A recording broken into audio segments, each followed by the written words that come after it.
Welcome everyone. Today we're diving headfirst into MTHFR, not just the gene but the enzyme too. It's essentially at the center of folate processing and amino acid metabolism.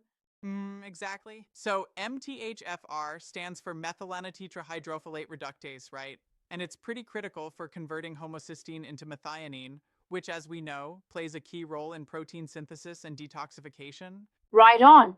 It's like the enzyme that essentially breaks down folate into a form the body can use.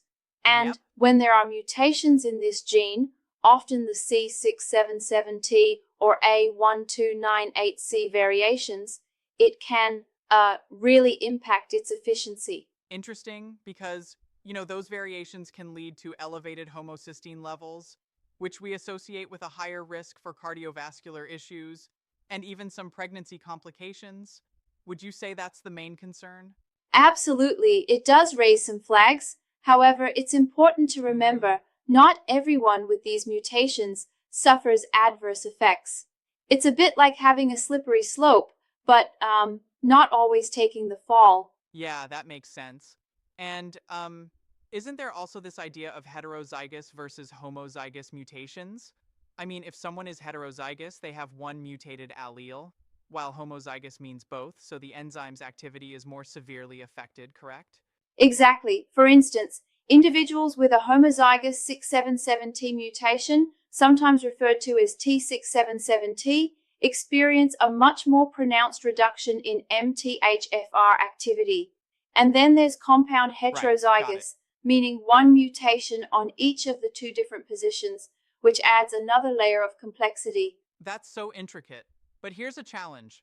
Some critics argue that focusing solely on MTHFR mutations might overstate their impact on overall health, since other lifestyle factors play a huge role. What do you think? Valid point. While MTHFR mutations are significant, Yep, they're absolutely. just one piece of the puzzle. Factors like diet, nutrient intake, and environmental toxins dovetail with these genetic nuances. So it's really about managing overall lifestyle. Think of it as a holistic approach rather than pinning every issue on a single gene. That holistic perspective is crucial.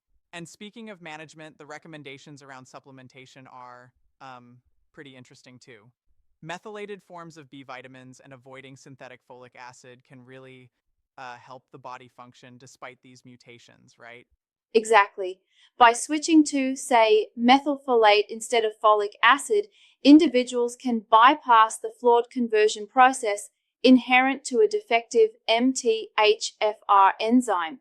And then there's the approach of eliminating environmental toxins Mm-hmm. and eating nutrient dense whole foods. It's almost like giving your body a custom maintenance plan, similar to refueling with the right premium fuel rather than generic stuff.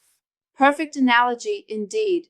And ultimately, while our genes are set from birth, being aware of and adjusting for things like an MTHFR mutation offers a proactive way to manage potential health risks. Absolutely. And it's empowering to know that despite these genetic challenges, practical steps like proper supplementation, diet adjustments, and lifestyle changes can make a big difference. Right? It wraps up nicely into the idea that knowledge, like that shared by MTHFR experts at bodyscience.life, is key to navigating these genetic complexities while always emphasizing that professional medical advice is a must. Couldn't agree more. Thanks for unpacking this complex topic with so much clarity and detail. It's been enlightening.